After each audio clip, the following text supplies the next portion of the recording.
अच्छाई और बुराई का ताल्लुक ना सिर्फ हमारी रिवायत से है बल्कि इसमें हमारी जात का भी बहुत बड़ा दखल होता है। बाज लोग अपनी जात में ऐसे बहुत सारी बुराइयों को पाल लेते हैं जो उन्हें इंतहाई मामूली और नाकाबिले सजा नजर आती हैं, मगर मुआशरे में उनकी जरा बराबर जगह नहीं होती। ऐसे ना समझ ना सिर्फ खुद बदनाम होते हैं बल्कि अपने साथ पूरे खानदान और इलाके के लिए भी बदनामी का बाइस बनते हैं, लेकिन उन्हें इस बात की बिल्कुल परवाह नहीं होती। वो समझते हैं कि वो जो कुछ भी कर रहे हैं उससे ना तो उनकी जात को कोई नुकसान पहुंचेगा और ना ही वो किसी कानूनी गिरफ्त में आएंगे। लेकिन ऐसा इसलिए नामुमकिन है कि किसी भी मुआशरे में रहने वाले अफराद अपनी रिवायात के साथ इंतहाई पुख्तगी से जुड़े होते हैं। वो ऐसे लोगों को माफ नहीं करते जो उनकी रिवायात के खिलाफ कोई ऐसा काम करें जिससे दूसरों की आदत और इखलाक पर बुरा असर पड़े।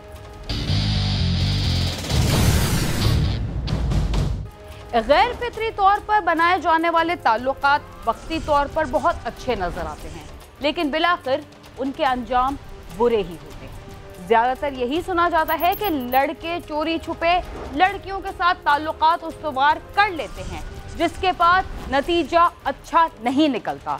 लेकिन कई जगहों पर ऐसे मामलात भी देखे गए हैं कि कुछ लड़के अपनी शैतानी आदत या गलत लोगों की महफिल में बैठने की वजह से ऐसे नासमझ और भोले भाले बच्चों को अपनी दोस्ती के जाल में फंसा लेते हैं जो उनकी नीयत से बेखबर होते हैं। ये दोस्ती अगर रिवायती अंदाज और ताल्लुकात पर कायम हो तो किसी को कोई एतराज़ नहीं होता, मगर जब इसमें ऐसे मकासद शामिल हो जाएं जिन्हें हमारा मुआशरा कबूल नहीं करता हो तो उसका अंजाम इंतहाई खतरनाक नताइज के साथ हमारे सामने आता है। गुजरात के थाना दौलत नगर की हदूद में भी एक ऐसा ही वाक़या पेश आया जिसमें एक शख्स ने अपने मुलाजिम के साथ दोस्ती का रिश्ता उस्तवार कर लिया, लेकिन उसका भाई ये बात बर्दाश्त ना कर सका और उसके नताइज इंतहाई बुरी सूरत में सामने आए। आइए देखते हैं इन ताल्लुकात का क्या नतीजा निकला।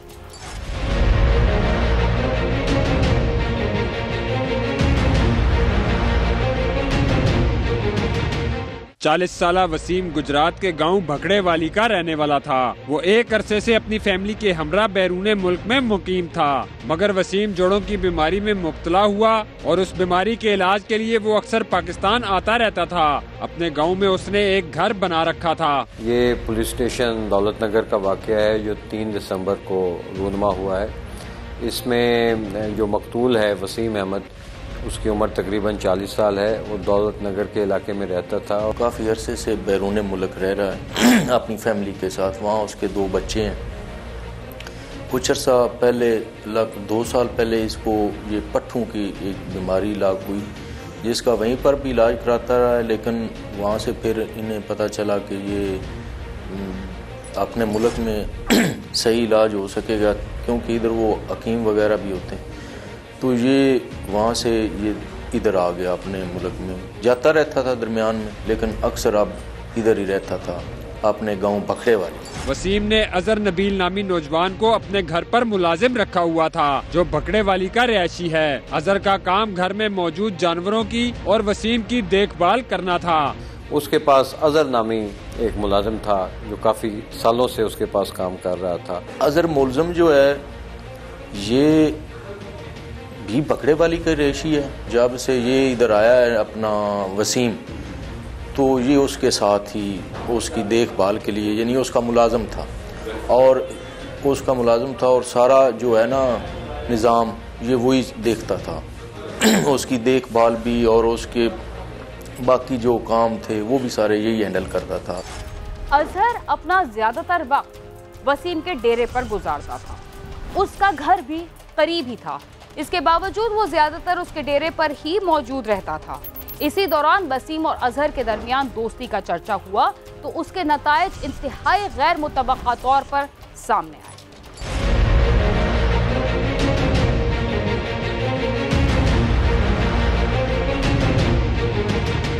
वसीम अजहर का बहुत ज्यादा ख्याल रखता था और जो चीज अपने लिए लेता अजहर के लिए भी वो लाजमी लेता था। वो अजहर की जरूरियात का पूरा ख्याल रखता था। दोनों की दोस्ती पूरे इलाके में मशहूर हो चुकी थी। वसीम जो है इसका हर लिहाज से ख्याल भी रखता था, पैसे वगैरह जो भी इसकी ज़रूरत होती थी वो पूरी करता था।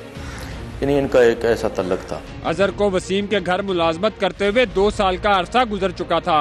इस दौरान अजहर और वसीम के दरमियान दोस्ती कुछ आगे निकल गई थी और इसीलिए अजहर ज्यादातर वक्त वसीम के साथ ही गुजारता था।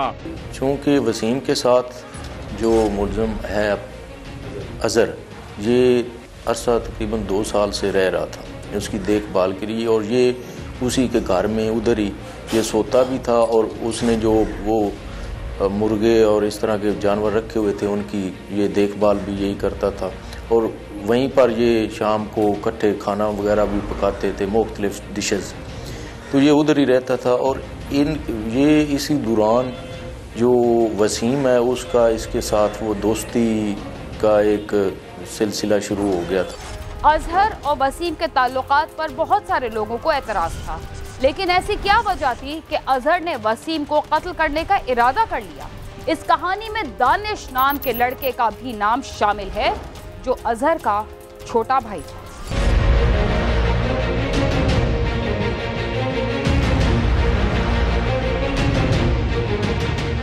अजहर एक रोज वसीम से उसका मोटरसाइकिल लेकर अपने ननिहाल शादी की तकरीब में शिरकत के लिए गया था। वहाँ पर उसका छोटा भाई दानिश भी आया हुआ था। अजहर ने दानिश से उसका मोबाइल लिया तो उसमें वसीम के मैसेजेस मौजूद थे। वसीम ने उसको दोस्ती करने के लिए मैसेज किए थे। मैसेज देखकर अजहर को तैश आ गया। ये 2 दिन पहले किसी शादी पे किसी और गाँव में गया हुआ था। वहाँ पे अजहर का छोटा भाई जो है दानिश, वो भी आया हुआ था। दानिश भी मोबाइल फ़ोन यूज़ करता है। अजहर ने अपने छोटे भाई दानिश, जिसकी उम्र तकरीबन 20 साल है, उसका मोबाइल फ़ोन देखा तो उसमें कुछ मैसेजेस आए हुए थे मकतूल की तरफ से, जिसमें मकतूल उसको एल्योर कर रहा था कि तुम मेरे पास आओ और मेरे साथ भी गैर फितरी ताल्लुकात जो हैं वो इस्टेब्लिश करो।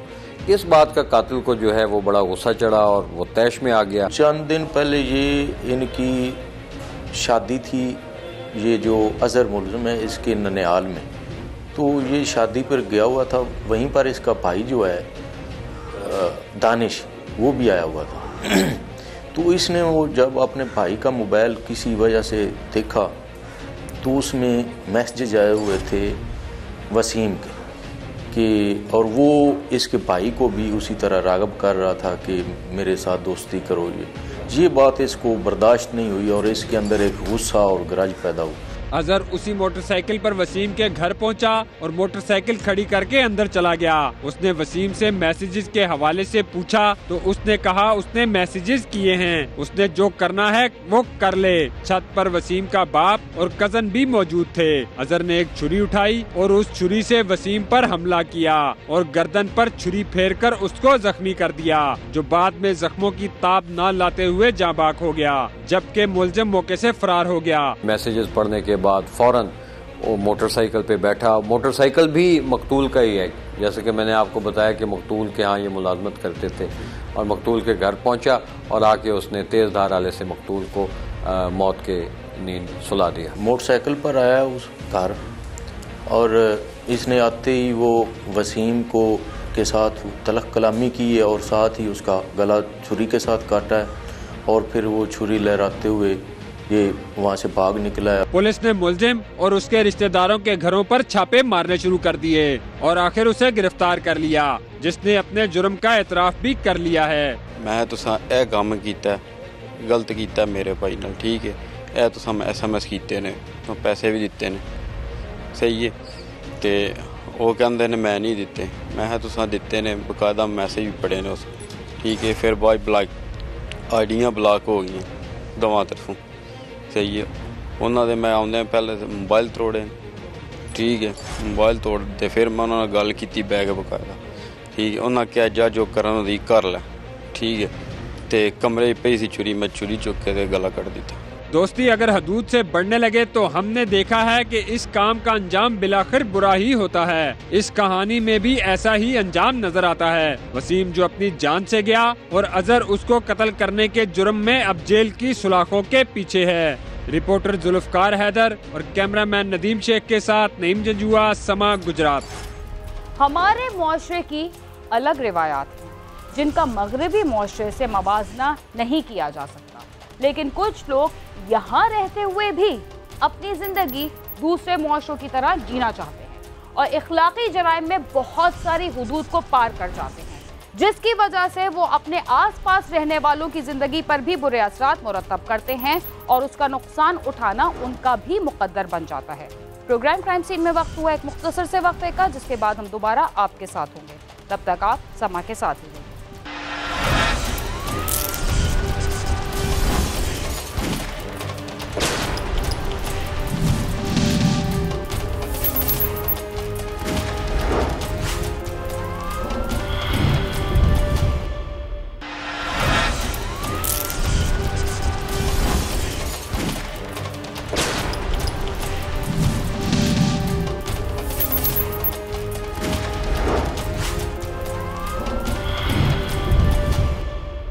मशहूर कहावत है कि लालच बुरी बला है। लालच किसी भी चीज का हो, जब वो हद से बढ़ता है तो हवस में तब्दील हो जाता है और इंसान इतना मजबूर हो जाता है कि अपने मकसद के हुसूल के लिए हद से गुजर जाता है। रेनाला खुर्द में रहने वाला एक रिक्शा ड्राइवर को जब इस बात का इल्म हुआ कि उसके गांव में रहने वाली एक ज़ईफ़ुल उम्र खातून अपनी जेब में कुछ रकम लेकर बाजार में खरीदारी के लिए अकेली जा रही है, तो उसने ये रकम लूटने के लिए एक मंसूबा बनाया। आइए देखते हैं उसने क्या मंसूबा बनाया और उस पर किस तरह अमल किया।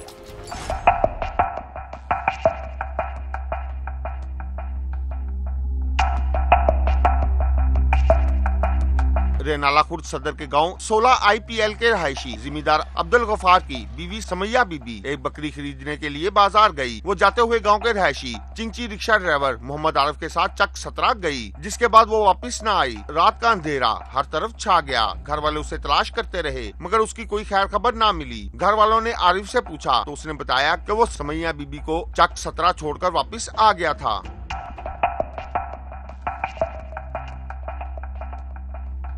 घर वालों ने तमाम रात उसका इंतजार किया और अगले रोज फिर उसकी तलाश शुरू कर दी, मगर तमाम तर कोशिशें बेसूद रहीं। समैया बीबी का कुछ पता न चला, जिस पर थक हार कर गुस्सा ने थाना सदर रेनाला में रिपोर्ट दर्ज करवा दी। 2 दिन पहले ये 6/11/2018 को बीबी बकरियां खरीदने के लिए रिक्शा ड्राइवर आरिफ के साथ घर से गई, लेकिन वापस दोबारा घर लौट ना सकी, जिसकी वजह से इसके घर वालों ने पुलिस को तो इन्फॉर्म नहीं किया, अपने तौर पर ही गांव में पंचायतें वगैरह करते रहे। लेकिन 2 दिन बाद जब ये थाना आए, मगरब के वक्त ये मेरे पास आए, बुरसा समैया बीबी की तलाश में नाकाम हो गए और उन्होंने आखिरी उम्मीद के तौर पर थाने में रिपोर्ट दर्ज करवा दी।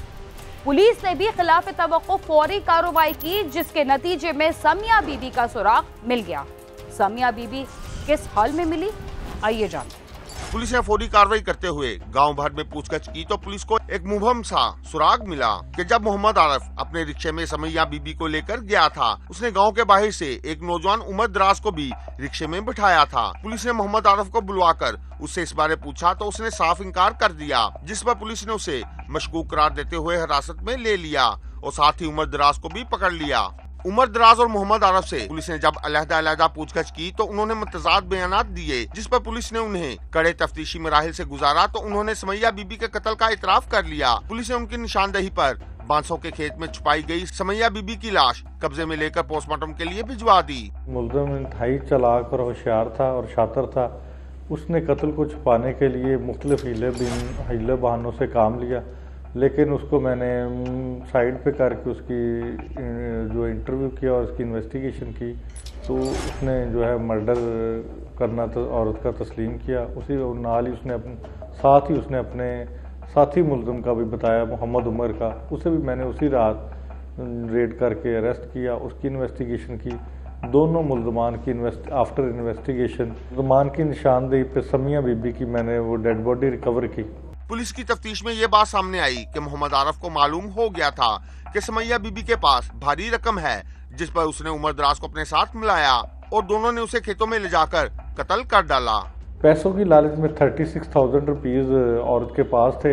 इन्होंने उसकी जेब में देख लिए थे और इनकी जो है नीयत बदल गई। हालांकि औरत ने इसको बड़ा फाइनेंशियली सपोर्ट किया था। बुजुर्ग औरत थी, 5 वक्त की नमाजी और तहज्जुद गुजार औरत वुमेन थी, उसने इसको फाइनेंशियली काफ़ी सपोर्ट किया, रिक्शा इसको लेके दिया, इसको एक गाय लेके दी ताकि ये अपने बच्चों का पेट पाल सके।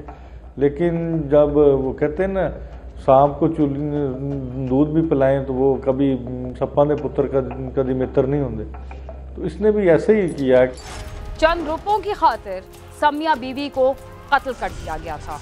इस सिलसिले में मुल्जिमान का मजीद क्या कहना है, उन्होंने किस तरह मिलकर कत्ल की प्लानिंग की और बाद में क्या ड्रामा करते रहे, आइए जानते हैं।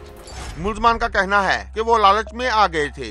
वो समैया बीबी को बांस के खेत में ले गए, जहां उसे रकम छीनी और उसका गला दबाकर कत्ल कर डाला और लाश छुपाकर वापस आ गए। गांव वालों ने बारहा मोहम्मद आरफ से समैया बीबी के बारे पूछा, मगर वो गलत बयानी करता रहा और वर्षा के साथ मिलकर समैया बीबी को ढूंढते रहे। मकतूला के वर्षा और अहले इलाका ने वजीर आला पंजाब से मुतालबा किया है कि मुल्जमान के खिलाफ सख्त कार्रवाई करते हुए उन्हें जल्द अज जल्द कैफे करदार तक पहुंचाया जाए और उन्हें इबरतनाक सजा दी जाए। साथी रिपोर्टर मोहम्मद इरशाद के साथ आमिर शहजाद, समा, रेनाला खुर्द।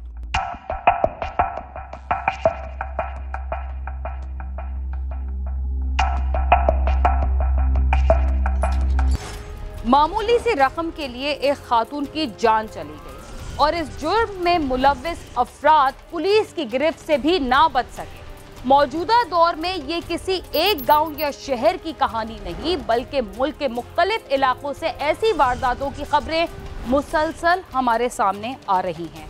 इसमें ना तो किसी की गुर्बत का हाथ है और ना ही बहुत सारे लोग जराइम की वारदातों से वाबस्ता होते हैं। हमारे ख्याल में उसकी सिर्फ एक ही वजह है कि हम माल और दौलत और जायदाद की खातिर किसी को भी कत्ल कर सकते हैं। इसके साथ ही क्राइम सीन अपने इख्तिताम को पहुंचता है। अगर आप हमसे राब्ता करना चाहते हैं तो हमारा पता है cs@sama.tv। इसके अलावा आप YouTube, Facebook और Twitter पर भी हमसे राब्ता कर सकते हैं और हमारा प्रोग्राम भी देख सकते हैं। बीना खान और क्राइम सीन की टीम को इजाजत दीजिए और देखते रहिए समा।